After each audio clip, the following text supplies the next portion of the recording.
गंधर्व wellness centre जो प्रीत विहार नई दिल्ली में है, वहां भी ये नियमित रूप से अपनी सेवा देते रहते हैं as a pet specialist. Doctor Satyam के कई जर्नल्स और लेख विभिन्न पत्र पत्रिकाओं में भी प्रकाशित होते रहते हैं और ये हमें पढ़ने को मिलते हैं। इनके आए दिन इंटरव्यूज हमें देखने और सुनने को भी मिलते रहते हैं। और सबसे अच्छी बात यह है कि डॉक्टर सत्यम भास्कर ने देश भर के तकरीबन विभिन्न मंचों पर हेल्थ टॉक्स भी आयोजित होते हैं और उनमें इनको निमंत्रित किया जाता है। ये स्वयं भी आयोजित करवाते रहते हैं, जिसमें CSIR और PNB जैसे मंच है। और सबसे विशेष रूप से ये बच्चों के बीच भी जाते हैं स्कूल में, और वहां भी शिक्षकों और बच्चों के बीच जो है स्वास्थ्य को लेकर ये चर्चा करते रहते हैं। अक्सर ये चीजें हमें देखने को मिलती हैं। और अपनी उपलब्धियों के लिए डॉक्टर सत्यम को यूनाइटेड नेशन से गोल्ड मेडल भी प्राप्त है। साथ ही कई नेशनल अवार्ड से भी ये नवाजे जा चुके हैं, जैसे national physio award 2017, national award achiever 2017, national health award 2017 जैसे अनगिनत सम्मान सूची मेरे समक्ष है डॉक्टर सत्यम भास्कर की। तो बहुत बहुत स्वागत है सत्यम भास्कर जी आपका हमारे अग्रसर के PhD युवा दस्तर के दूसरे एपिसोड में।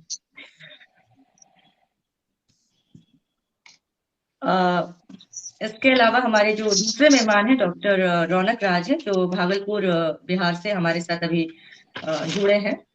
और इनका भी काफी अच्छा, बहुत ही कम उम्र में इन्होंने बहुत ही अनुभव प्राप्त कर लिया है। ये MD है रेडियो डायग्नोसिस में, और फेलो इन इमरजेंसी अल्ट्रासाउंड में भी इनकी स्पेशलिटी है।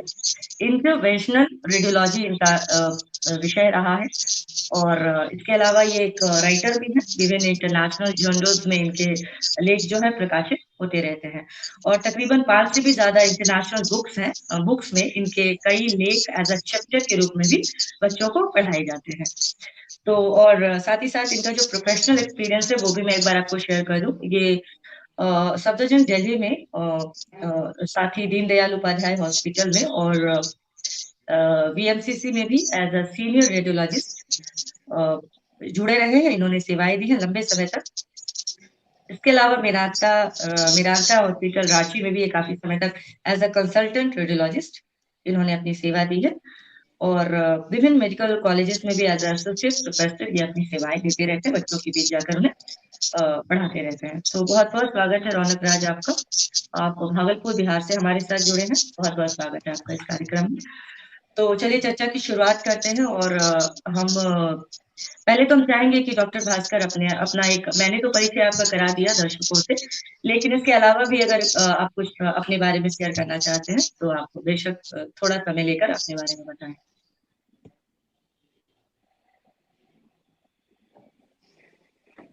आपकी आवाज नहीं आ रही है। मेरी आवाज नहीं जा रही? अब आ रही है। भास्कर अब आ रही है? हाँ, तो प्लीज आप कंटिन्यू करें। और मैंने आपका परिचय दे दिया है, इसके अलावा भी आप अपने बारे में कुछ संक्षिप्त बताना चाहें तो आप चंद शब्दों में बताएं। बेसिकली मैं पिछले 15 सालों से दिल्ली में प्रैक्टिस कर रहा हूँ और बहुत सारे ऐसे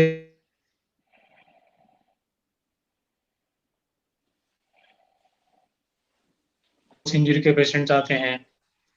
तो बस ये पिछले 15 सालों से मैं यही सेवा दे रहा हूँ दिल्ली में। और देखा जाए तो बहुत सारे लोगों को मैंने ठीक किया है। उनकी दुआएं मेरे साथ है।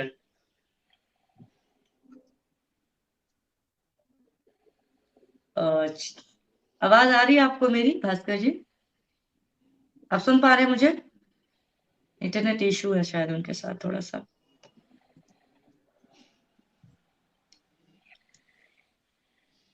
भास्कर जी आपको हमारी आवाज आ आवाज आ रही रही है? है मेरी?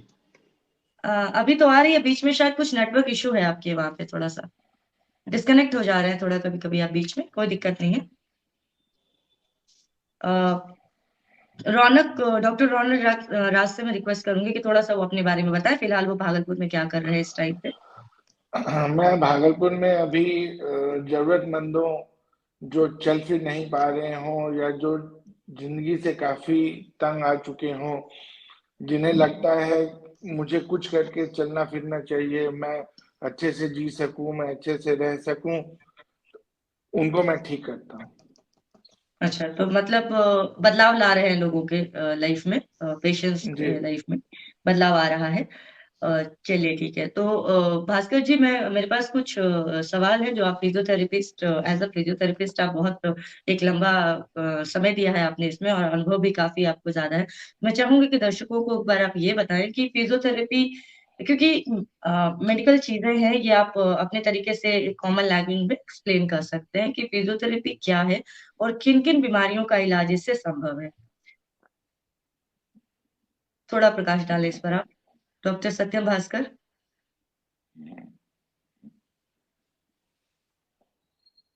सत्यम जी, सुन पा रहे हैं आप मुझे?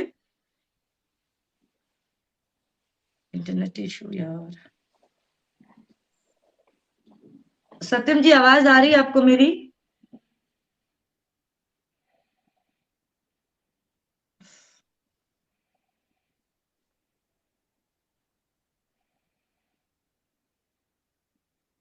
चलिए कोई नहीं, तब तक हम रौनक राज से ही कंटिन्यू करते हैं चीजों को। शायद इंटरनेट की समस्या है उनके साथ।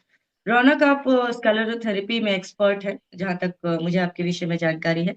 तो एक बार आप बताएं, क्योंकि ये स्कैलेरोथेरेपी जो है वो बहुत ज्यादा लोग इससे फेमिलियर नहीं है, अभी भी बहुत लोगों को इसके विषय में, शायद इस टर्म के बारे में भी बहुत लोग नहीं जानते हैं। तो समस्या तो पता है लोगों को कि समस्या है हमारी, हमारे पैरों में ये समस्या है, या गांठ नसों में हमें हमारा पेन हो रहा है, लेकिन उनको ये नहीं पता है कि इसकी एक थेरेपी भी होती है और इसका एक इलाज भी होता है। बहुत कम लोगों को इस विषय में पता है। तो आप इस पे फोकस करेंगे पूरी तरह से? जी, पहले मैं बता दूं, स्क्लेरोथेरेपी एक मेडिकल प्रोसीजर है जिसके थ्रू हम वेन्स के डिजीजेस को रूल आउट करते हैं। जैसे वेरिकोज वेन हो गया, स्पाइडर वेन्स हो गए, चाहे लेग एडिमा हो गया, डिस्कलेशन ऑफ लिम्स हो गए। ये सारी जो डिफॉर्मिटीज है, जो मेनली स्क्लेरो के इसका जो सप्लाई होता है वो अनपैरेलल सा सप्लाई होता है पूरे बॉडी में, जिसके कारण लोगों को stiffness, muscle stiffness, weakness, less body movement, ये सारे एक्टिविटीज होते हैं। पेन होता है, वो रात में सो नहीं पाते हैं, वो रात में पेन से काफी रोते हैं, मुझे इतना पेन हो रहा है, मुझे समझ में नहीं आता। वो अपना इवैल्यूएशन भी करवाते हैं, वो उनको बोन डिफॉर्मिटीज नहीं होता, फिर भी उन्हें लगता है कि पता नहीं मुझे क्या हो गया है, मैं किस चीज के पेन से सफर कर रहा हूँ। उनके जॉइंट्स भी ठीक होते हैं, उनके बोन्स भी ठीक होते हैं, फिर भी वो इस डिफेक्ट को के साथ जीने लग जाते हैं, खुद को लिमिट करके जीने लग जाते हैं, नहीं तो वो पेन को बियर करने लग जाते हैं। तो आखिर पेशेंट समझे कैसे कि उसको गांठों में सूजन है, या गांठों में समस्या है, या गांठ में नसों में गांठ है, या फिर नसों में सूजन है? ये चीज कैसे पेशेंट को समझ में कैसे आए, क्योंकि पेन तो उसको ओवरऑल पूरे एरिया में हो रहा है। देखिए मैडम, जहां तक बात तो है फिर वेन डिफॉर्मिटी की, जहां तक बात मैं आपको बता दूं, हाँ, वेन सिम्टम सिम्टम डिफॉर्मिटी, जी, सिम्टम। सबसे पहले सूजन होगा, ठीक है, उसके बाद वो एरिया रेड हो जाएगा, फिर वो मूवमेंट नहीं करेगा, आदमी बैठा रहेगा तो बैठा ही रहेगा, खड़े होने पे उसे पेन होगा, मसल में स्टिफनेस हो जाएगा, चल नहीं पाएगा, उसके हाथ कांपने लग जाएंगे, पैर कांपने लग जाएंगे, उसे समझ में नहीं आएगा कि मेरा हाथ क्यों कांप रहा है, पैर क्यों कांप रहा है। ये सारे फीचर्स वेन डिफॉर्मिटीज के फीचर्स होते हैं। चलिए, तो फिर जैसे कि आप जैसे आपने बताया कि नसों में किस तरह के क्या सिम्टम्स होते हैं, तो फिर किस किस तरह की समस्याएं देखी जा सकती है नसों में विशेष करके? नसों में मेनली जो सप्लाई होता है वो अनपैरेलल हो जाता है, तो जहां तक का सप्लाई ठीक होता है वहां तक कोई बॉडी में प्रॉब्लम नहीं होता है। जिसके आगे की सप्लाई रुक जाती है वहां पे उनको स्वेलिंग होने लग जाता है, इचिंग होने लग जाता है, वो पेन से प्रॉपर पेन को बर्दाश्त नहीं कर पाते हैं, उन्हें लगता है कि मुझे प्रॉब्लम हो गई है, इसके लिए ये इश्यू है। अच्छा, तो मतलब सिम्टम्स तो आपने बता दिया, तो और ये चीज। और एक और हाँ चीज, इस हाँ। वेन डिफॉर्मिटी में जो आपके जो पुराने ब्लड होते हैं वो थिक हो जाते हैं, वो थिक होने के कारण जो एक्टिव ब्लड होता है वो थिन होता है। तो थिन वर्सेस थिक में थिन का मूवमेंट रुक जाता है एज कंपेयर, क्योंकि वहां जो थिक होता है वो फ्लो होने नहीं देता। तो इसी के लिए वेन थेरेपी, अगर मैं आपको बताऊं तो when therapy is totally for sclerotherapy. हाँ, ये चीजें अभी बहुत भी है। भास्कर जी, आप जुड़ गए हमारे साथ फिर से। आवाज आ रही है आपको हमारी? भास्कर जी, आपको हमारी आवाज आ रही है? सत्यम भास्कर सर, आपको हमारी आवाज आ रही है? आ रही है नेटवर्क इश्यूज है, लगता है नेटवर्क इशू हो गया। आपके यहाँ पे, हाँ, आपके वहाँ पे नेटवर्क इश्यूज है, इस वजह से दिक्कत आ रही है। आवाज पॉज हो जा आप कई बार, हाँ, कई बार पॉज हो जा रहे हैं आप बीच बीच में, तो इस वजह से मैं शिफ्ट कर रही हूँ। रौनक की तरफ शिफ्ट हो गई थी मैं, रौनक राय। अभी आपका नेट इश्यू ठीक हो गया है, प्रॉपर है? हमारा आवाज, मेरी आवाज आ रही है? आवाज आ रही है, बिल्कुल आ रही है। चलिए जुड़ते हैं, देखते हैं नेटवर्क इश्यूज का, अगर ठीक ठाक रहा तो फिर करेंगे। भास्कर जी, मेरा सवाल आपसे ये है कि थोड़ा दर्शकों को ये बताइए कि वैसे तो लोगों ने फिजियोथेरेपी वर्ड से काफी हद तक फेमिलियर हो चुके हैं लोग, लेकिन फिर भी आप एक बार एक्सप्लेन करें अपने लैंग्वेज में, अपने कॉमन लैंग्वेज में आप बताएं कि फिजियोथेरेपी क्या है और इनसे किन किन बीमारियों का इलाज संभव है फिजियोथेरेपी से।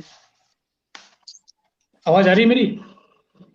आ रही है। सवाल मैं आपसे करूं या आपने सुन लिया पहले? मैं चेंज करता हूँ लोकेशन अपनी। कोई नहीं, तब तक हम रौनक क्लास से फिर कंटिन्यू करते हैं इस चीज को लिए। रौनक, आपने बताया कि किस तरह से क्या आवाज आ रही है मेरी? समस्या है। आवाज आ रही है सत्यम जी? आवाज आ रही है? आ रही है। आपको हमारी आवाज आ रही है?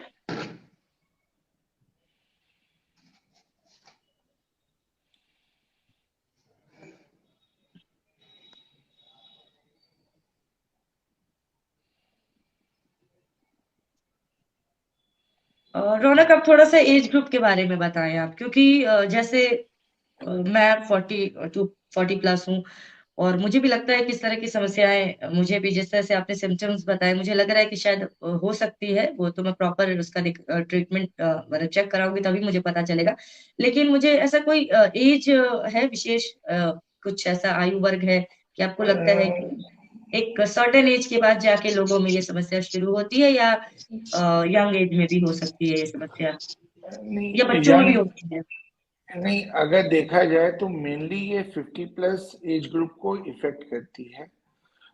इसमें मेनली जो न्यूट्रिशन इम्बैलेंस पेशेंट्स होते हैं, जिनका डाइटरी इनटेक इम्प्रॉपर रहता है, चाहे वो प्रोलॉन्ग स्टैंडिंग जॉब करते हैं या मतलब कुछ हेरिडिटिकल उनका कुछ नर्व्स के इश्यूज होंगे जो प्रीवियस जनरेशन में अनटच्ड रहे हों, जो इस जनरेशन में एक्सप्रेस्ड हो रहे हों, तो मेनली 50 प्लस पेशेंट्स ज्यादा होते हैं वेनस डिफॉर्मिटीज के। ओके। और अब सत्यम जी, शायद नेटवर्क इश्यूज शॉर्ट आउट हो गया है। सत्यम जी, आपको मेरी आवाज आ रही है क्या? हाँ, आप मेरे मुझे सुन आपकी पा आवाज आ रही है? आवाज आ रही है चलिए आपकी? ठीक है। चलिए चलिए, फिर तो फाइनली इंटरनेट प्रॉब्लम जो है वो थोड़ा सा शॉर्ट आउट हो गया है। सर, आप थोड़ा सा ना फिजियोथेरेपी और किन किन चीजों का इलाज फिजियोथेरेपी से संभव है, इस पे थोड़ा सा आप बताएं हमें सबसे पहले तो। बेसिकली फिजियोथेरेपी जो है, फिजियोथेरेपी वर्ड ही है फिजिकल और थेरेपी। मतलब हम यस। बॉडी, जो हमारा फिंगर टिप है, इससे, इसके जरिए और एक्सरसाइज के जरिए हम किसी भी जॉइंट पेन को, मस्कुलर इंजरी हो, वीकनेस हो, बहुत बहुत सारे ऐसे स्पोर्ट्स इंजरी हो, और जैसे ओल्ड एज की प्रॉब्लम हो रही है, गायनी है, जितने भी आप ब्रांचेस देख रहे हैं, मेडिकल ब्रांचेस, सब में हमारा रोल है। खास करके अब कोई प्लास्टिक सर्जरी होती है, उसमें बर्न वाली इंजरी, टीकेआर हो गया, जॉइंट पेन, जितने भी है सारे में, तो फिजियोथेरेपी का रोल हर फील्ड में है। अच्छा, ठीक है। तो मतलब कि जॉइंट पेन भी जो है फिजियोथेरेपी के से ठीक किया जा सकता है, जोड़ों का दर्द जिसको कहते हैं, जो कि आज के डेट में कॉमन प्रॉब्लम हो गया। पहले ये कहा जाता था कि 40 प्लस के बाद आपको ये चीजें शुरू होती है, पर अब ये मैं देख रही हूँ कि 30 साल वाले लोगों को भी इस तरह की चीजें सफर करनी पड़ रही है।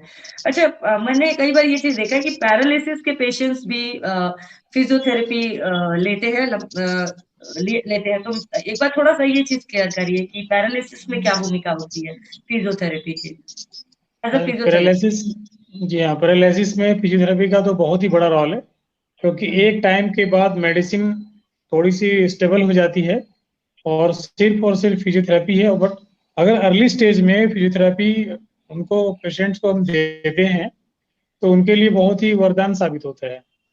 खास करके ये चूंकि न्यूरोलॉजिकल डिजॉर्डर में आता है, अब स्ट्रोक है, वो किस किस ग्रेड में आ रहा है, बट लेटर ऑन जब पेशेंट हमारे डिस्चार्ज हो जाते हैं, तो डिस्चार्ज होने के बाद तुरंत उसकी फिजियोथेरेपी स्टार्ट होती है। और आप, कुछ ऐसे पेशेंट्स हैं जो इनकी रिकवरी बहुत ही फास्ट होती है, कुछ पेशेंट है जिनकी रिकवरी स्लो होती है। डिपेंड करता है उनका क्लॉट कितना है और कितना उनका डैमेज हुआ है ब्रेन का पार्ट, तो उसी के अकॉर्डिंग फिजियोथेरेपी चलती है। और उसमें आइडियल है, एक्टिविटी ऑफ डेली लिविंग बोलते हैं, मसल्स को स्ट्रेंथनिंग कराना स्ट्रेचिंग के जरिए, स्पाइनल मोबिलाइजेशन जितने भी हैं उसके मोबिलाइजेशन कराना, बहुत सारे टेक्निक्स हम अप्लाई करते हैं। और स्लोली स्लोली स्लोली स्लोली उनको, पेशेंट्स को हम इम्प्रूव कराते हैं, और फिर उनको अपने पुराने लाइफस्टाइल में उन्हें लेकर आते हैं। थोड़ा ठीक टाइम है, लगता है, पर्टिकुलर टाइम हाँ, कितना लगेगा ये कहना मुश्किल है, एक बट इट कहना विल टेक मुश्किल है। टाइम। किसी किसी केस में बहुत जल्दी भी रिकवरी हो जाती है। बस वही सब कुछ डिपेंड करता है कि पेशेंट का स्ट्रोक का लेवल कैसा है, मतलब स्पॉट कितना आया ब्रेन में, सीटी स्कैन के जरिए और एमआरआई के जरिए हम जो देखते हैं वो कितना हम्म, लेवल उसका आया हुआ है। बाकी डॉक्टर साहब भी बखूबी इस पर प्रकाश भी डालेंगे, क्योंकि उनके पास भी बहुत सारे ऐसे पेशेंट्स आते होंगे। तो ये बस ये सब कुछ डिपेंड करता है पेशेंट की विल पावर पर, और पेशेंट कितना कॉपरेट भी कर रहा है, क्योंकि ड्यूरिंग बिल्कुल फिजियोथेरेपी बिल्कुल बहुत सबसे पेशेंट जरूरी। को ऐसे, पेशेंट को बहुत सारा दर्द भी होता है। अब जैसे हम स्ट्रेचिंग करेंगे, उसमें उनको दर्द का सामना करना पड़ता है, तो पेशेंट थोड़ा सा कॉपरेट, और बहुत सारे पेशेंट है कॉपरेट भी करते हैं। तो अब कोई कोमा वाला पेशेंट आता है हमारे पास, तो कोमा वाले पेशेंट में भी टाइम लगता है, बट ठीक होते हैं। ऐसी बात नहीं कि हम्म, ठीक नहीं होते, ठीक होते हैं वो। स्टेज बाय स्टेज हम उसे अपने अपने ट्रीटमेंट के जरिए उनको फिर, जैसे पेशेंट लेटे हुए हैं तो फिर उनको बिठाने की ट्रेनिंग, फिर उनको खड़ा करने की ट्रेनिंग, फिर उनको चलाने की ट्रेनिंग, फिर उनके घर में जो भी उनके साथ काम करना है, खाना है या कपड़ा पहनना है, या बहुत सारी जितनी एक्टिविटी है, सब पर हमारा फोकस होता है। मतलब टोटल रिहैबिलिटेशन जो बोलते हैं आप, रिहैबिलिटेट करना, ये हमारा रोल होता है फिजियोथेरेपी का। आप ये मान के चलें कि अगर फिजियोथेरेपी ना हो तो शायद ये न्यूरो वाले पेशेंट्स, कम से कम इनकी तो रिकवरी मुश्किल ही है। हम्म। हाँ, मेडिसिन मेडिसिन एक हद तक ही काम मतलब हेल्प कर सकती है, और फिजियोथेरेपी भी। और साथ ही जो इच्छा शक्ति होती है पेशेंट की, रोगी जब जी, तक खुद को नहीं वो करेगा, उसकी इच्छा शक्ति मजबूत नहीं होगी, तो फिर फिजियोथेरेपी भी जो है उनकी भी एक सीमा हो जाती होगी कि हाँ, समय लगेगा इसमें। तो वो सब डिपेंड करता होगा कि पेशेंट आपके साथ कितना हद तक कोऑपरेट करता है। और एक चीज और, कोई साइड इफेक्ट्स आपको लगता है कि फिजियोथेरेपी के दौरान तो कुछ साइड इफेक्ट्स भी पेशेंट को कभी ऐसा रहा हो? ये भास्कर जी, आवाज नहीं आ रही आपकी। मैं आपसे सवाल कर रही हूँ। मेरा सवाल ये है कि कोई साइड इफेक्ट जैसी चीज भी देखने को मिलती है क्या फिजियोथेरेपी के ड्यूरिंग, जब आप कर रहे होते हैं या जब वो कंप्लीट हो जाती है, इस तरह से कुछ साइड साइड इफेक्ट, इफेक्ट? आप साइड इफेक्ट की बात कर रहे हैं? हाँ हाँ। साइड इफेक्ट के बारे में जानना चाह रहे हैं आप? जी जी, बिल्कुल बिल्कुल। जी जी। तो जहां तक मेरा ये 15 साल का एक्सपीरियंस है, इसका कोई साइड इफेक्ट नहीं है, कोई भी हम्म साइड इफेक्ट नहीं है। बशर्ते कि आप एक वेल एक्सपीरियंस्ड फिजियोथेरेपिस्ट के अंदर में उनका ट्रीटमेंट चल रहा हो। क्योंकि क्या होता है कि आप अगर जाएं, क्वैक प्रैक्टिस जो होती है, अगर कुछ उसने सीख लिया किसी के अंदर में, फिर वो, उन्हें हम फिजियोथेरेपिस्ट डॉक्टर नहीं कर सकते। जो क्वालिफाइड हम्म हैं उनके अंदर अगर ट्रीटमेंट चल रहा है, तो कोई भी आपको साइड इफेक्ट नहीं होगा, क्योंकि हम इसमें कोई मेडिसिन देते ही नहीं है। तो जब मेडिसिन नहीं देते तो ओवरडोज नहीं होगा।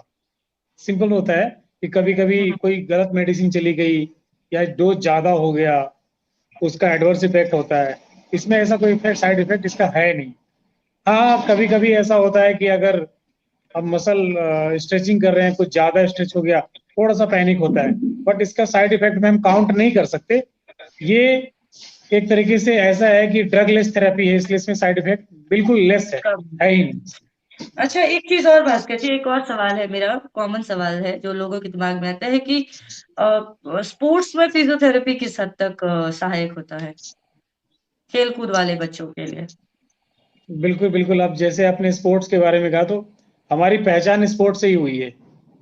आप अच्छा। क्रिकेट अगर आपने देखा होगा, सबसे पहले आप जैसे क्रिकेट देख रहे हैं, वहां पे बैटिंग कर रहे हैं सचिन तेंदुलकर वगैरह जितने भी थे पुराने, या भी जितने भी प्लेयर्स वगैरह हैं, तो अब किसी को वहां पे ऑन द स्पॉट कोई बॉल से चोट लग गई या मसल पुल हो गया, उन्होंने कुछ ऐसी हिट लिया, वहां पे उसकी उनकी सडनली इंजरी हुई, अब वो, तो आप देखेंगे कि वहां पे दौड़ा दौड़ा एक डॉक्टर आता है, थोड़ी स्प्रे करते हैं। वो स्प्रे क्या होता है? पेन किलर स्प्रे होता है।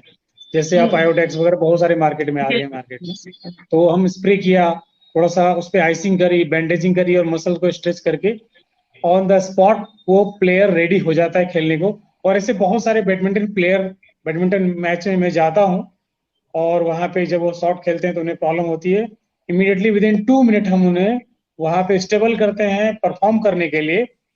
तो स्पोर्ट्स में फिजियोथेरेपी का बहुत ज्यादा रोल है। आप अगर एथलेटिक्स की बात करें, जैसे आप कंट्री से बाहर बहुत सारे अब जाते हैं खेलने के लिए, इवन यहाँ पे दिल्ली में भी हमारा खेल गांव में जो हुआ था, मैंने भी उसमें पार्टिसिपेट किया था। तो वहां पे हमारी कंट्री को मेडल लाने में हमारा भी योगदान है, क्योंकि हम उनके साथ चलते हैं। कोई रनर है, कोई एथलीट, जो भी आप एक्टिविटी कर रहे हैं हमारे गेम्स में, तो फिजियो उनके साथ रहते हैं। प्रॉपर मसल्स की स्ट्रेचिंग, प्रॉपर मसल्स को पावर देना, स्ट्रेंथन करना और उनको परफॉर्म करना। अगर 1000 मीटर का आपका रनिंग है, उनकी ड्यूरेशन, उनका इंड्योरेंस को बढ़ाना, ये फिजियो का रोल होता है। तो स्पोर्ट्स फिजियो के बगैर अधूरा है, और हमारी पहचान स्पोर्ट्स से है। चलिए, ये बहुत एकदम नई जानकारी है। बहुत लोग शायद इस बारे में नहीं जानते होंगे, जो आपने स्पोर्ट्स से कैसे चीजों को कनेक्ट किया, फिजियोथेरेपी को, बहुत कम लोगों को इस विषय में जानकारी होगी। है, चलिए, अब मैं रौनक राज के पास वापस आती हूँ, और एक बात मैं ये जानने की कोशिश करूंगी, क्योंकि वो उत्सुकता होती है आपके काम को लेकर, आप स्क्लेरोथेरेपी की जो बात करते हैं, तो मैं बहुत लोग नहीं है, और अभी भी जो है बहुत सीमित संख्या में ही मुझे डॉक्टर दिखाई देते हैं जो इस थेरेपी पे काम कर रहे होते हैं। तो ऐसे बहुत कम दिख रहे हैं मुझे अपने आसपास भी, और वैसे भी। तो आप मुझे ये बताइए कि इसका मैकेनिज्म थोड़ा सा मुझे समझाइए कि आखिर करते कैसे हैं, ये ट्रीटमेंट जो आप देते हैं, इसकी प्रक्रिया क्या है, संक्षिप्त में बताएंगे आप थोड़ा? देखिए, पहली बात, पहले हम पीटीआईएनआर इवेल्युएट करते हैं, और पीटीआईएनआर का जो स्टेटस रहता है उसके अकॉर्डिंगली हम फॉगिंग एजेंट को डाइल्यूट करते हैं। उसे डाइल्यूट करने के बाद जहां जहां पे स्टेनोज्ड होता है, जहां जहां पे इम्पेयर्ड होता है, वहां से दो मैकेनिज्म होता है। पहले हम नीडल थेरेपी से डीऑक्सीजनेटेड ब्लड को एक्सट्रैक्ट आउट करते हैं, उसके बाद हम वहां पे फॉगिंग एजेंट को डाल करके एक प्रॉपर चैनलिज्म स्टार्ट कर देते हैं, ताकि वो प्रॉपर चैनल स्टार्ट हो जाए, सर्कुलेशन प्रॉपर हो जाए, पेयर्ड सर्कुलेशन हो जाए, और उसके बाद पेशेंट ठीक हो जाए। अच्छा, मतलब इंजेक्ट किया जाता है इसमें? ओके, इंजेक्ट करने का प्रोसीजर है नसों में, जी, वेन्स में। अच्छा, ये टारगेट स्पेसिफिक इंसर्शन करना पड़ता है। ओके, चलिए, ठीक है। और एक सबसे महत्वपूर्ण सवाल आपसे मैं करूंगी कि क्यों सीमित संख्या में ही डॉक्टर्स की मौजूदगी मुझे दिखाई देती है स्क्लेरोथेरेपी में, क्या कारण है? देखिए, इसके 2-3 मेन ड्रॉबैक्स हैं। पहला ड्रॉबैक है कि जो एक्सपीरियंस है, ठीक है, जिसे वो वेन का नॉलेज है, जो उस डिफेक्ट को लोकेट कर सकता है, जो उस डिफेक्ट को लोकेट कर सकता है, वो उसको इवेल्युएट करके फिर वो उसमें फॉगिंग एजेंट डाल के उसको ठीक करेगा। लेकिन इसका एक साइड इफेक्ट भी है। अगर उसमें थ्रोम्बस डेवलप हो जाएगा तो वो जो आगे का जो पार्ट होगा वो नेक्रोस कर जाएगा। तो ये एक डिफेक्ट है। जनरली नॉर्मल डॉक्टर इसको नहीं करें तो ज्यादा अच्छा है, क्योंकि ये जो एक्सपीरियंस है उन्हें पता होता है कि वो कितना amount of fogging agent use करके किस एक्सटेंट तक जा करके पेशेंट को ठीक कर सकेंगे। मतलब स्पेशलिस्ट ही इस चीजों को करे तो ज्यादा बेहतर होगा, जी। ऑब्वियसली। ठीक है। अच्छा, मैं एक बार भास्कर जी के पास वापस आऊंगी। भास्कर जी, आवाज आ रही है आपको हमारी? जी आ रही है आवाज। हाँ, तो आप मुझे थोड़ा सा एक सवाल जो मेरे इसमें जहन में है कि क्या अब मुझे, मैं श्योर नहीं हूँ, लेकिन एक सवाल है तो मैं जरूर क्यूरियस हूँ, तो मैं पूछूंगी आपसे कि मेंटल हेल्थ में भी क्या फिजियो कुछ मदद करता है? क्या कुछ मदद मिल सकती है फिजियोथेरेपी से मेंटल हेल्थ को? जी बिल्कुल, मेंटल हेल्थ में अभी मैं फिलहाल पिछले कुछ महीने से काम कर रहा हूँ। तो मेंटल हेल्थ का इम्प्रूवमेंट कैसे होता है, इसके लिए कि हम उन्हें स्पाइन में थोड़ी मोबिलाइजेशन देते हैं, और स्पाइन की जो मोबिलाइजेशन के दरमियान उनको हम जो एक्सरसाइज वगैरह कराते हैं उसको स्पाइनल एक्सटेंशन बोलते हैं। तो उससे हम्म, ब्लड सप्लाई इंप्रूव होती है। तो अब हम्म, मेंटल हेल्थ से, चूंकि बहुत सारी इलनेस आ रही है मेंटल हेल्थ में, अब आप हम्म, उसको डिप्रेशन ले सकते हैं जो कॉमन है। हम्म, मेरे मुताबिक से डिप्रेशन कोई डिजीज नहीं होता है, बट ये हमारी जो सोच है उस पर फर्क पड़ता है। और हम्म, डिप्रेशन में कहीं तक, जहां तक मैंने मतलब पढ़ा है और जाना है, कि D3 का बहुत जबरदस्त रोल है। तो T3। अगर, जी हाँ, ओके, अभी मैं ओके। एक लेक्चर देने गया था, जवान हमारे बहुत सारे जो सुसाइडल अटैक करते हैं, तो उस पे CRPF का हेडक्वार्टर है अपना यहाँ वजीराबाद में। वहां मैं लेक्चर देने गया था, तो डिप्रेशन पे लेक्चर था हमारा। वो मेंटल हेल्थ का बहुत जबरदस्त चैप्टर है। डॉक्टर साहब भी बखूबी जानते होंगे, बहुत सारे पेशेंट्स इन्होंने भी देखे होंगे इस तरह के। जी डॉक्टर साहब, तो मेंटल हेल्थ का मैंने बस एक ही देखा है कि अगर आप उनकी एक्टिविटी को इन्वॉल्व करते हो, अगर कोई इंसान बिल्कुल साइलेंट हो रहा है, समाज से वो कट हो रहा है, जैसे कि आप अल्जाइमर और एक डिमेंशिया, डिमेंशिया भी यस। उस मेंटल हेल्थ में आता है। तो डिमेंशिया मतलब de means away, mentia means mental, मतलब हमारे ब्रेन से हम अपने आप को दूर कर रहे हैं, तो डिमेंशिया होता है। अगर ऐसे पेशेंट्स को हम एक्टिविटी में इन्वॉल्व करेंगे, डिफरेंट डिफरेंट एक्टिविटी में, जिसको हम यस। PNF, एक न्यूरोलॉजिकल एक्टिविटी होती है, जैसे चेयर क्रॉस करके बिठाना, या घर में आप तरह तरह के आड़े तिरछे लाइन कर दो उस पर वॉक कराना, डिफरेंट डिफरेंट घर में तरह तरह की गेम्स की एक्टिविटी कराना, उनसे तरह तरह के मतलब आप न्यूज़पेपर के आप आर्टिकल पढ़वाना, ये सारा उसी का गेम है। ये ग्रुप थेरेपी में आती है, प्ले थेरेपी, गेम थेरेपी, आप जो भी बोल दो। और कहीं कहीं जैसे किसी को, आपको मैं बताऊं, बियॉन्ड आप मेडिकल इसको थोड़ा सा अगर मान लें, तो म्यूजिक का बड़ा रोल होता है इसमें, अगर आप मेंटल हेल्थ की बात करें। यस, म्यूजिक थेरेपी, बिल्कुल। हाँ, मेंटल हेल्थ जितना बुरा हो रहा है, आपकी मसल्स उतनी डल हो जाएगी। आप देखना किसी भी ऐसे पेशेंट्स को, मैंने तो बहुत सारे पेशेंट देखे हमारे पास जो आते हैं, सबसे पहले उनका मसल नेचर डाउन हो जाता है, जो मसल गर्थ है वो डाउन होगा, प्रोटीन का लेवल डाउन होगा, उनकी डाइट अच्छी होनी चाहिए, उनकी एक्सरसाइज वो खुद से नहीं करते तो हमें हमें कराना पड़ता है, उनकी मसल्स की स्ट्रेचिंग करानी होती है। सिंपल सी बात है, किसी भी डिजीज को, मेरा जो एक्सपीरियंस कहता है, किसी भी डिजीज को अगर हम ब्लड सप्लाई प्रॉपर वहां पे देते हैं उस पार्ट में, तो डेफिनेटली उस पेशेंट की वो प्रॉब्लम धीरे धीरे सॉल्व होने लगती है। अब जैसे कि डॉक्टर साहब भी बहुत सारे पेशेंट देखते होंगे, तो जो ज्वाइंट सिंपली इनके पास जो आ रहा है ट्रीटमेंट, अब इनका भी काम है कि ब्लड सप्लाई को फ्लो कराना, ब्लड सप्लाई को प्रॉपरली उस पार्ट तक लेके जाना।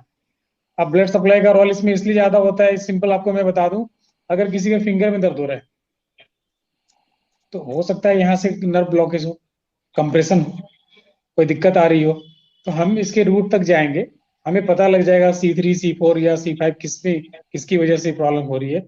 हम अगर उसको डिकम्प्रेस्ड करके और ब्लड सप्लाई फ्लो वहां पर लेकर आ जाएंगे, तो डेफिनेटली उसकी प्रॉब्लम सॉल्व हो जाएगी। यही चीज हमारे मेंटल हेल्थ में है, यानी ब्रेन को प्रॉपर ऑक्सीजन सप्लाई करना, ब्रेन को प्रॉपर न्यूट्रिशन सप्लाई करना। तो न्यूट्रिशन कब मिलेगी? जब मसल्स में हम प्रॉपर स्ट्रेचिंग देंगे, प्रॉपर ब्लड सप्लाई बढ़ेगी, तो डेफिनेटली वो पेशेंट अपने आप में वो पेशेंट फिर नहीं रहता है, हम आप जैसे नॉर्मल इंसान बन जाते हैं। बिल्कुल, मैंने बिल्कुल। देखा है, क्योंकि मेंटल जी। हेल्थ में अब लोग कुछ और समझते हैं, वैसा कुछ भी नहीं है। उन्हें अगर प्रॉपर एक्सरसाइज कराई जाए और तरह तरह की एक्टिविटी में उनको इन्वॉल्व किया जाए, तो वो हम आप जैसे हंसते खेलते इंसान हो जाएंगे। हम्म। अच्छा, मैं रौनक राज के पास आऊंगी। और रौनक जी, आप डॉक्टर रौनक, आप अभी फिलहाल इस भागलपुर में हैं और आपने अपना mini D memorial diagnosis centre वहाँ पे हॉस्पिटल डाला हुआ है। तो आप मुझे ये बताइए कि पिछले कुछ सालों से आप वहाँ सेक्रेटरी से काम कर रहे हैं। तो जो पेशेंट्स आपके पास आते हैं, जैसे ग्रामीण क्षेत्रों से भी आते हैं, क्योंकि भागलपुर शहर है तो वो पूरा गाँव के बीच का शहर है। तो वहाँ पे जो पेशेंट आते हैं वो किस हद तक आपको कोऑपरेट करते हैं अपनी प्रॉब्लम्स में? जैसे उनको नस में गाँठ है और आप अपनी चलोथेरेपी की प्रोसीजर उनके साथ करते हो, तो समझाना आसान होता है उनको, वो समझ पाते हैं चीज़ों को? और पहली बात, सही। जो पेशेंट्स मेरे पास आते हैं वो मेंटली काफी अपसेट होते हैं, क्योंकि वो ऑलमोस्ट बेड रिडन होते हैं। तो बिल्कुल। उनको एनी हाउ मोबाइल होना होता है। अब उन्हें, वो या तो दवाई खा के थक चुके होते हैं, या तो फिर XYZ ट्रीटमेंट दे करके वो थक चुके होते हैं। तो वो हमारे पास आते हैं and we check it out कि वो हमारा सेक्शन है, या ये ऑर्थो का सेक्शन है, या ये फिजियो का सेक्शन है। अगर वो हमारा सेक्शन होता है तो हम उन्हें कन्विंस करते हैं, कि काउंसिल भी करते हैं कि अगर आप हमारी ट्रीटमेंट में आते हैं तो आपको ज्यादा से ज्यादा नीडल पेन होगा, जो भी हार्डली 24 to 48 आवर्स लास्ट करेगा। इसके बाद आप फ्री हो जाएंगे और आपको ये पेन हिस्टोरिकल लगेगा, क्योंकि कभी आपको याद आएगा कि कभी स्टेरोथेरेपी के दौरान मेरे को पेन हुआ था और मैं पेन से फ्री हो गया। तो जो पेशेंट्स मेरे पास आते हैं, जो कन्विंस होते हैं और जिन्हें ठीक होना होता है, वो ठीक हो जाते हैं। पेशेंस की विल पावर भी थोड़ा-सा मैटर करती है उस जगह पे, उनकी इच्छा शक्ति। देखिए मैडम, मैं बताऊं, मेरे पास एक 85 ईयर्स के पेशेंट आए थे। उन्होंने मुझे बोला, डॉक्टर साहब मैंने 10 साल से धूप नहीं देखा। तो मैंने बोला, क्यों, ऐसा क्या हुआ कि आपने धूप नहीं देखा? तो उन्होंने मुझे बोला कि मैं छत पे जाता हूँ तो मुझे धूप दिखता है। पिछले 10 सालों से मैं छत पे नहीं गया, मैंने धूप को नहीं देखा 10 सालों से। कमरे में बंद रहे हैं वो। हाँ, बेड पे ऑलमोस्ट वो रखे रूम कमरे में। ऑलमोस्ट वो रूम में बंद। फिर जी। मैंने उनको बोला, आप मुझे 3 to 4 डेज दीजिए, मैं आपको ठीक करने की कोशिश करता हूँ। ठीक है, अगर मैं ठीक आपको कर दूं तो मैं स्टेरोथेरेपिस्ट हूँ। अगर मैं वाक़ई। आपको अगर मैं आपको ठीक ना कर पाया तो फिर वो क्या फायदा स्टेरोथेरेपी करने का? तो बिल्कुल। फिर वो कन्विंस हुए और फिर उनका मैंने ट्रीटमेंट किया। और आज के डेट में वो कम से कम 10 बार सीढ़ी ऊपर नीचे करते हैं। जो 10 इयर्स का लैग था, उसको वो फुलफिल कर रहे हैं अभी। Very good. चलिए कांग्रेचुलेशंस। अच्छा, सत्यम भास्कर जी, आपके पास भी दर्जनों क्या सैकड़ों एक्सपीरियंसेस ऐसे होंगे कि लोग आते होंगे और रिकवर होके जाते होंगे आपके पास से। तो आप कोई एक ऐसा इंसिडेंट मुझसे शेयर कीजिए जो कि आपके बहुत कोई पेशेंट ऐसा रहा हो जो ठीक हुआ हो और आपके दिल को छू गई हो उनकी बातें।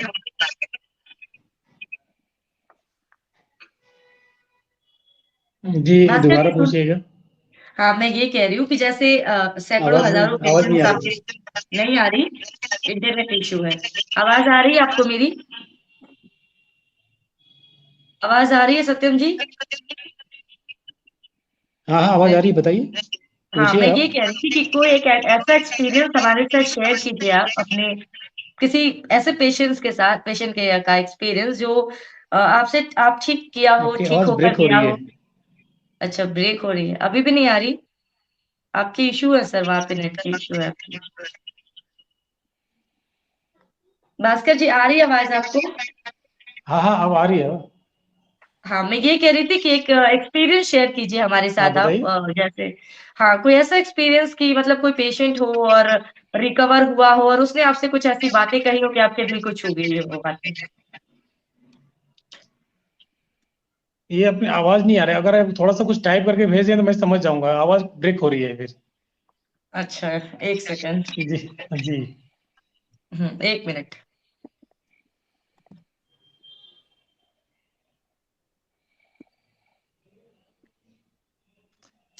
एक ऐसा एक्सपीरियंस शेयर करें आप जिसमें कोई पेशेंट हो और वो आपके थेरेपी से सेटिस्फाइड हुआ हो, ठीक हुआ हो।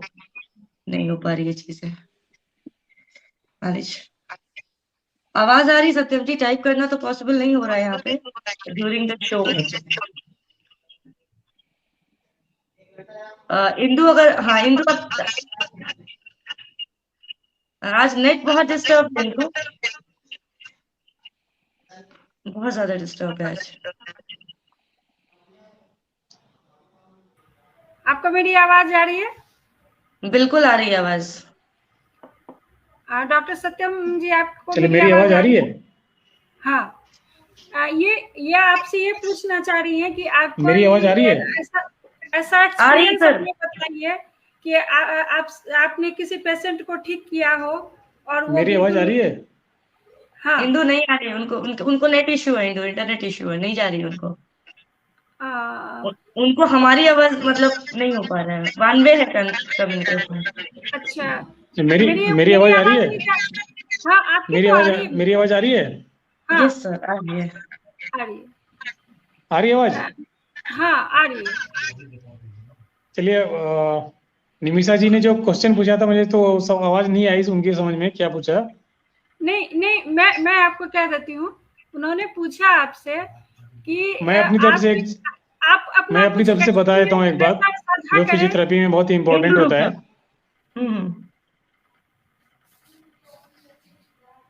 Continue sir.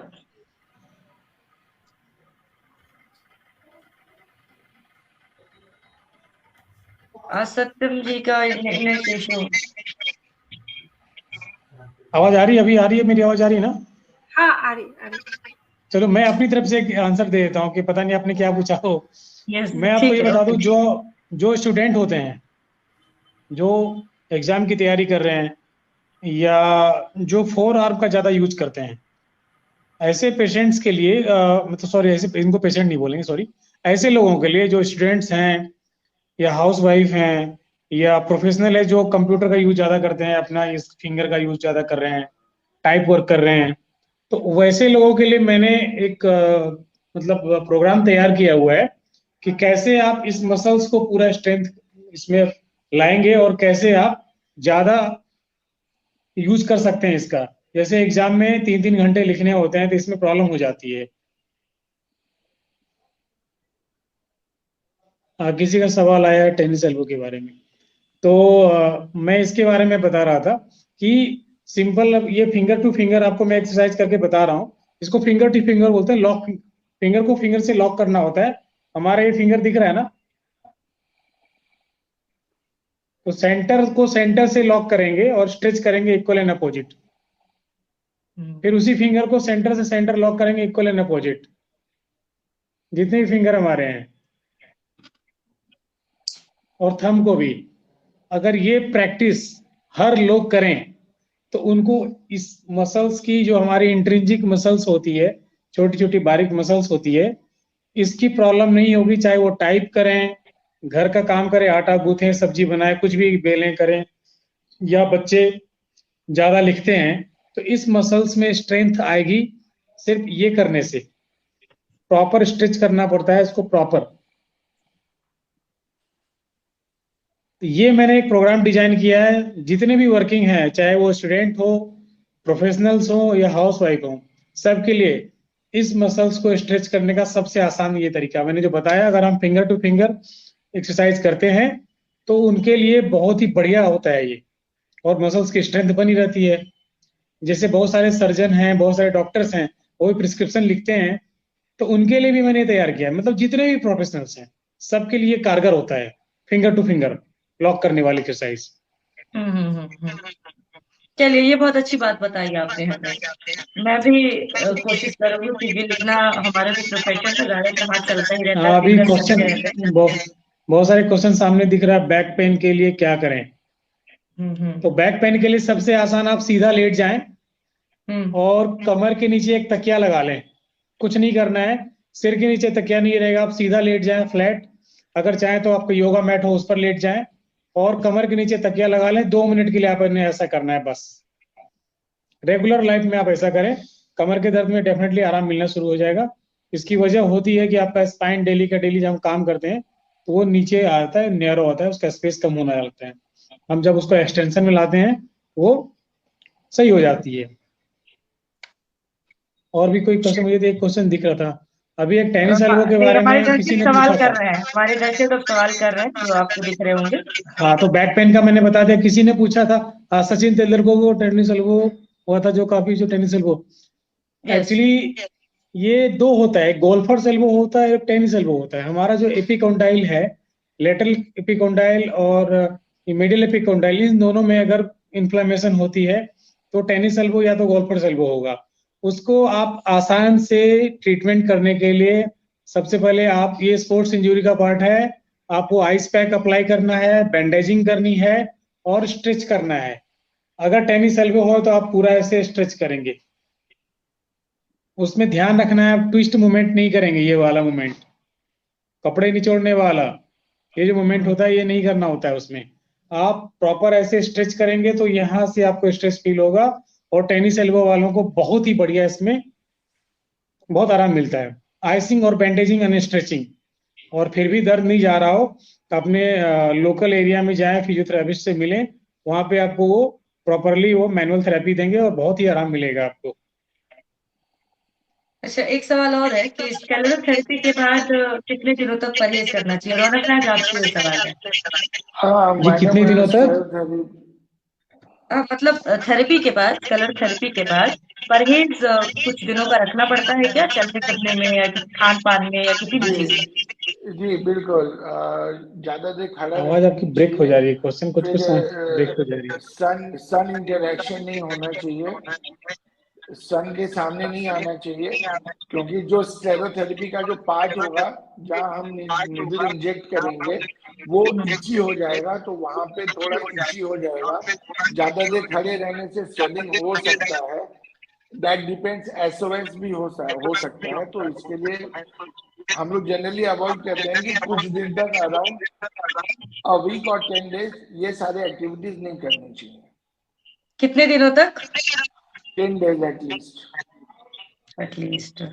और पेशेंट को कितने दिनों तक एडमिट रहना पड़ता है? पेशेंट को एक्चुअली हम 3 to 4 डेज का अपना प्रोसीजर रखते हैं। एक दिन हम बायलैटरल लोअर लिम्ब करते हैं। अगर उनके 4 लिम्ब्स का इश्यू है तो एक दिन हम दोनों पैर करेंगे, एक दिन हम दोनों हाथ करेंगे, और उसके बाद चेकआउट करेंगे कि उसमें कुछ रेमनेंट, कुछ बच तो नहीं गया। अगर उसमें कुछ बच जाता है तो उसको हम नेक्स्ट 48 to 72 आवर्स में उसको जॉट डाउन करते हैं। उसके बाद फिर पेशेंट को हम बुला के चेक करते रहते हैं कि उनका मूवमेंट कैसा हो रहा है। तो अराउंड 4 to 5 डेज हमें लगते हैं। 4 to 5 डेज में हमारा पेशेंट ऑल ओके हो जाता है। अच्छा रौनक, एक और सवाल कि घुटनों में या हाथों में, मतलब जॉइंट्स में, नसों को तो समझ में आता है, मतलब ये मेरा सवाल है कि क्या मतलब सर्वाइकल वगैरह या फिर बॉडी के और भी पार्ट में, हमारे वेन्स तो हर जगह है, तो ये गांठ जो है वो वहां पे बनती है क्या, या सिर्फ पैर और हाथ से ही इसका रिलेशन है? नहीं, मतलब एक्चुअली रिलेटेड देखिए, मैक्सिमम मूवमेंट्स आपके जिस पार्ट में होंगे, तो मैक्सिमम वही मूवमेंट आपके जी या तो अपर लिम्ब या तो लोअर लिम्ब, क्योंकि मैक्सिमम जो मूवमेंट का पार्ट होता है वहां पे वेन्स ज्यादा इरेगुलर होते हैं एज कम्पेयर टू जो स्टैग्नेंट है। वहां पे पंक्चर भी होगा या वहां पे इरेगुलरिटी भी होगी तो फिर वो इफेक्ट नहीं करेगा। अगर आपके एक्टिविटीज हैम्पर हो रहे हैं या अगर आपको कुछ रेस्ट्रिक्टेड मूवमेंट्स हो रहे हैं बॉडी में, वो मैटर ऑफ कंसर्न हो जाता है।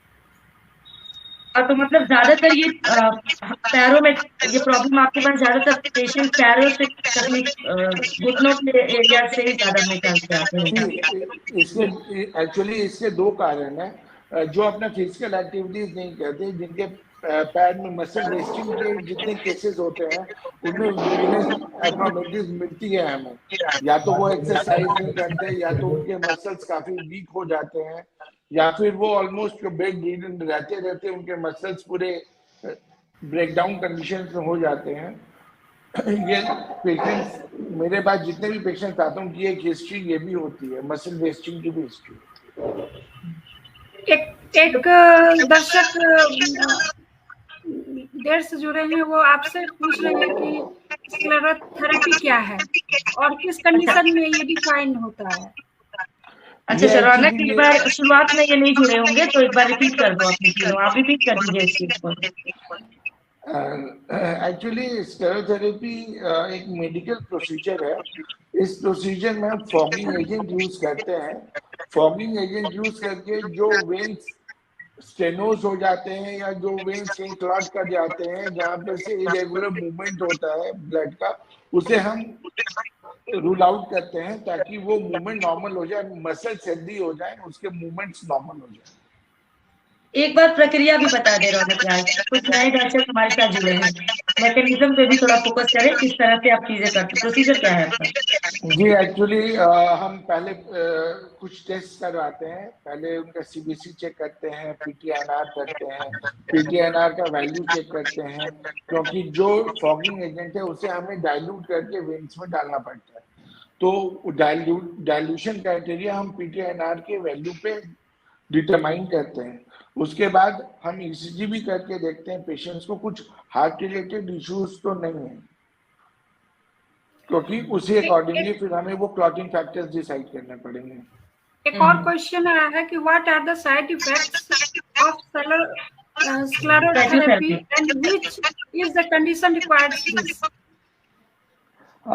एक्चुअली मैडम, स्क्लेरोथेरेपी का साइड इफेक्ट है allergic reaction, any swelling, redness, या जो साइट ऑफ इंजेक्शन जो हम यूज करते हैं वो थोड़ा सा पेन करता है। तो हम लोग जनरली पेशेंट्स को बोलते हैं आप आइसिंग कीजिए। आइसिंग इज अ फेनोमेनन जिसमें हम आइस को पुट ऑफ करते हैं, जहां जहां पे हम उसे पंक्चर करते हैं वहां पे वो आइस रख के उसको 24 to 48 आवर्स करने पे वो एब्सोल्यूट नॉर्मल हो जाता है। और अब मुझे लगता है कि डॉक्टर सत्यम भास्कर के लिए एक प्रश्न है, सीढ़ियों पर चढ़ते समय घुटनों में दर्द होता है, क्या करें डॉक्टर साहब? दवा लेने पर ठीक रहता है लेकिन छोड़ते ही परेशानी। सीढ़ियों पर चढ़ने समय घुटनों में दर्द होता है, क्या करें डॉक्टर साहब? दवा लेने पर ठीक रहता है लेकिन छोड़ते ही पर इनको जो प्रॉब्लम है, अगर सीढ़ी चढ़ने पर दर्द हो रहा है तो सीढ़ी चढ़ना बंद कर दें, पहली बात। दूसरी बात, घुटने में अगर इनका साइनोवियल फ्लूइड कम हो गया है तो अपनी प्रॉपर डाइट पर ध्यान दें। लिक्विड होता है, कि जितना लिक्विड लेंगे इनके लिए उतना कारगर होगा। और एक आइसोमेट्रिक एक्सरसाइज होती है, जो आप घुटने के नीचे टॉवल या कोई छोटा सा कुशन रख के और एंकल को अपनी तरफ खींच कर उसे दबा के करेंगे, मतलब नी को नीचे प्रेस करना है और एंकल अपनी तरफ खींचेंगे, ये आइसोमेट्रिक कहलाती है। और 10 सेकंड के लिए होल्ड करना है, फिर उसको ढीला छोड़ देंगे, फिर 10 सेकंड होल्ड करेंगे, फिर रिलैक्स छोड़ देंगे। ये आपको 10 बार करना है, 10 टाइम्स, और दिन में हो सके तो 3 बार कर लें। तो आपके घुटने की ये प्रॉब्लम जो आप बता रहे हैं, तो गुड्डू प्रिंस जी जो भी हैं, तो इनको इस प्रॉब्लम से आराम मिल जाएगा और इनकी मसल्स में स्ट्रेंथनिंग हो जाएगी, क्योंकि प्रॉपरली मसल्स में स्ट्रेंथ आएगी तो इनको आराम मिल जाएगा। और हो सकता है ज्यादा दवाई भी इनको ना लेनी पड़े। और ज्यादा अगर समस्या हो तो हमारी टीम से आप कांटेक्ट करेंगे तो आपका इसमें ट्रीटमेंट प्रॉपर आपको बता दिया जाएगा। बट अभी जो आपने मेरे से पूछा, उसका सबसे आसान तरीका यही है, आइसोमेट्रिक। एक बार फिर से मैं बता दूं आइसोमेट्रिक क्या होता है।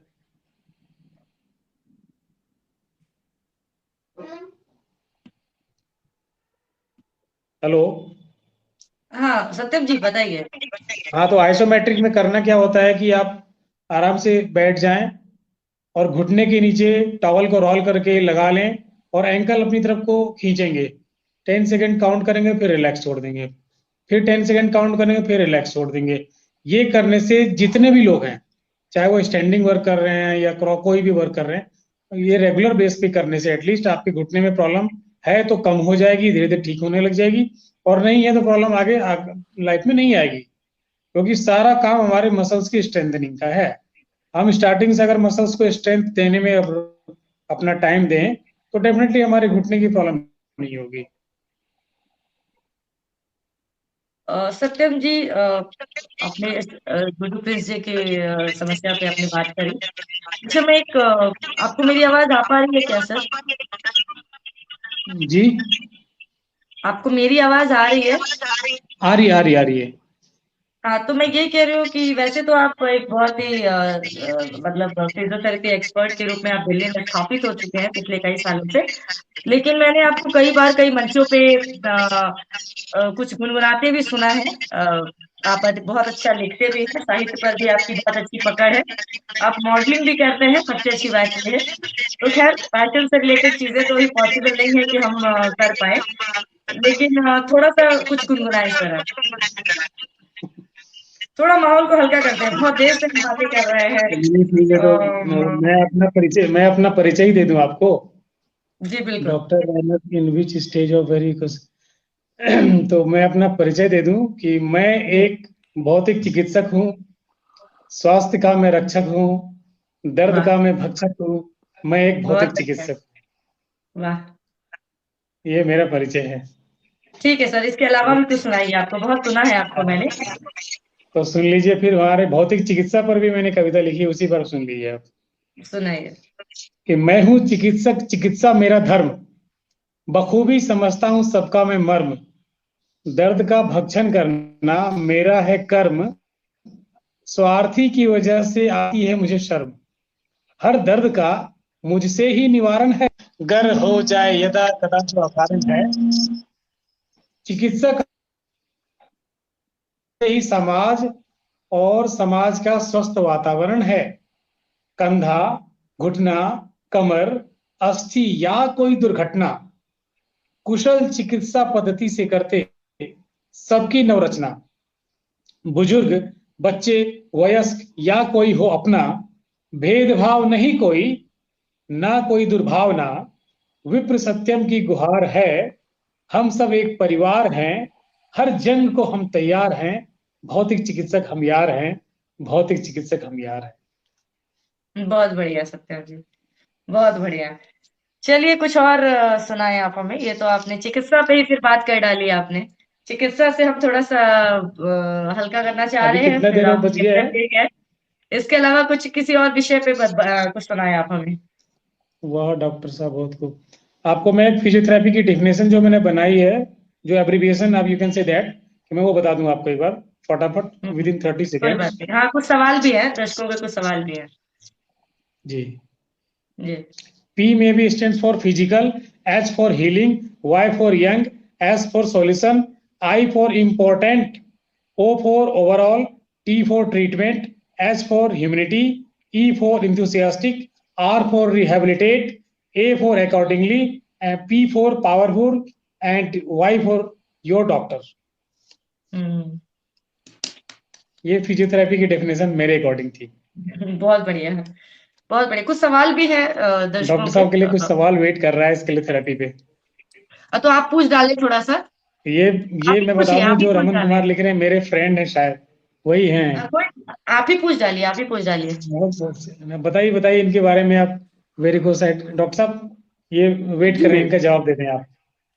जी बिल्कुल। मैं एक्चुअली आपको सुन रहा था, तो मैं सोचा फिर जब आप कंप्लीट करें तो मैं कुछ बोलूं, इसी के लिए। स्वागत है, बोलें बोलें। वेरिकोसिटीज के किसी भी स्टेज के लिए हम ओपन है। ये डिपेंड करता है कि पेशेंट किस हद तक डिटोरिएट कर चुका है या किस हद तक वो पेन में है, फर्स्ट थिंग। सेकेंड थिंग, इस थेरेपी के अलावा आप मेडिकेशन के थ्रू आप क्लॉटेड वेन्स को रिमूव नहीं कर सकते, to be precise. Third thing is injectable का जो रोल होता है, लाइक अगर हम इसको एक वेन मानते हैं, एक छोटा सा पाइप मान लीजिए ना, ठीक है, ये यहाँ पे क्लॉट कर गया, ये यहाँ क्लॉट कर गया, तो इसमें हम क्या करते हैं, यूएसजी से इसको फिक्स करते हैं। इसे हमने मार्क कर दिया, यहाँ पे हम फॉगिंग एजेंट डालेंगे तो ये जो यहाँ कॉन्स्ट्रिक्टेड है ये ओपन हो जाएगा, ये ओपन हो जाएगा तो इससे फ्लो होने लग जाएगा, इससे फ्लो होने लग जाएगा तो उस एरिया के जो टिश्यूज है जो इतने दिन से रिपेयर्ड नहीं हुए हैं, इतने दिन से जो वीक हैं, जो रप्चर्ड है, वो स्ट्रेंथन होंगे, तो वो रिलैक्स करेंगे, फिर वो पेशेंट नॉर्मल हो जाएगा।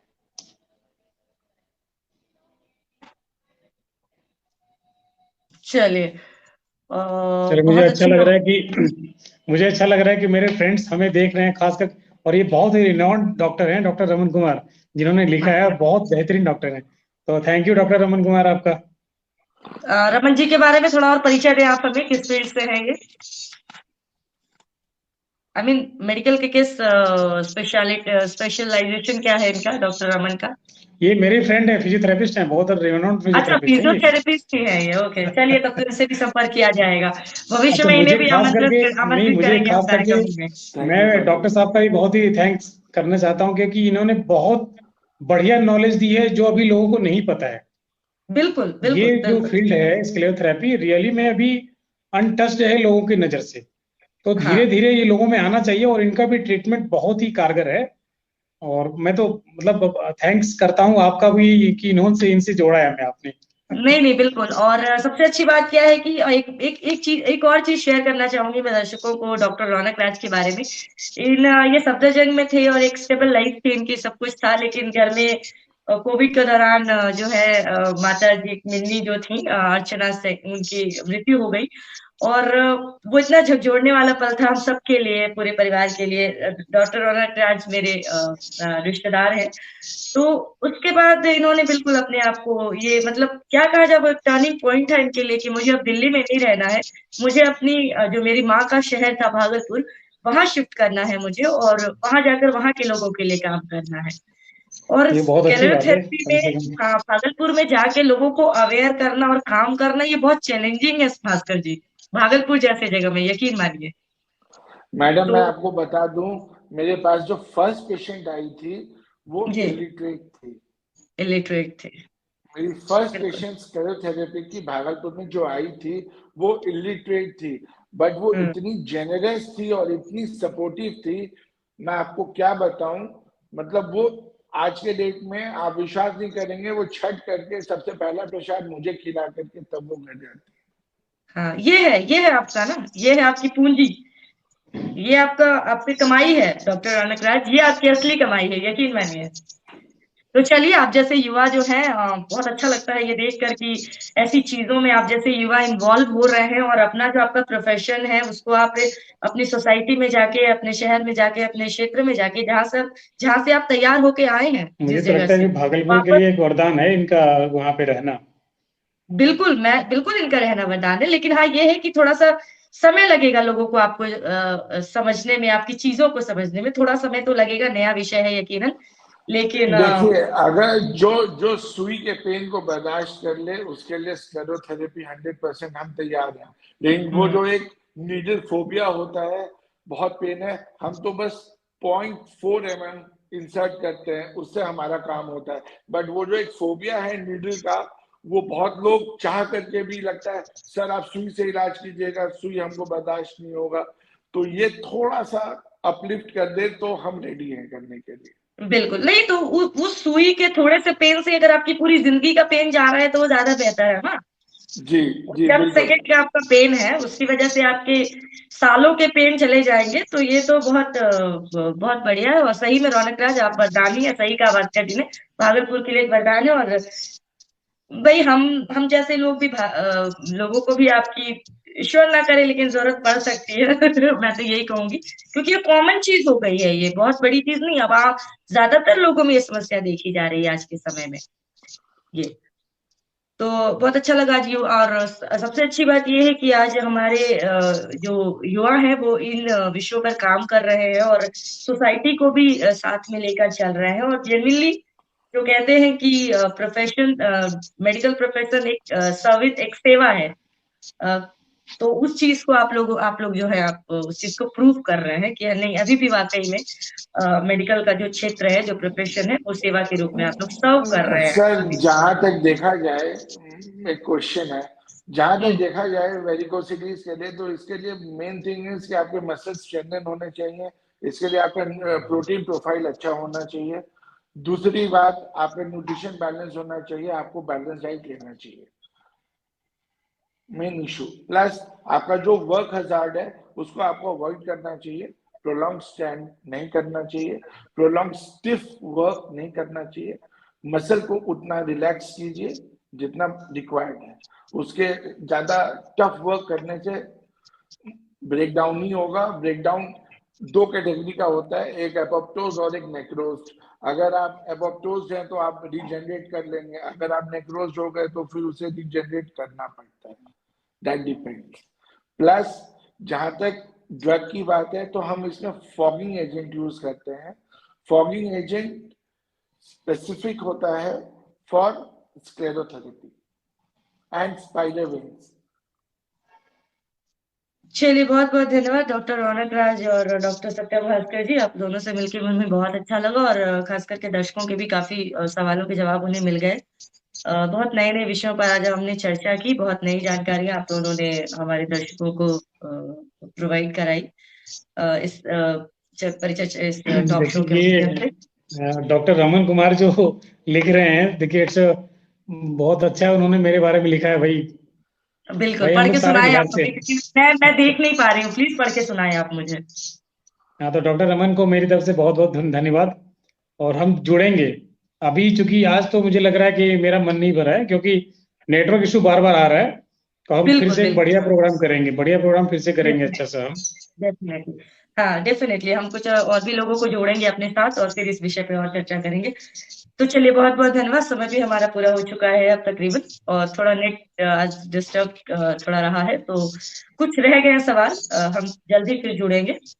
तो बहुत बहुत धन्यवाद आपका डॉक्टर रौनक राज भागलपुर से और डॉक्टर सत्यम भास्कर दिल्ली से हमारे साथ जुड़ने के लिए। आप एग्जिट कर सकते हैं।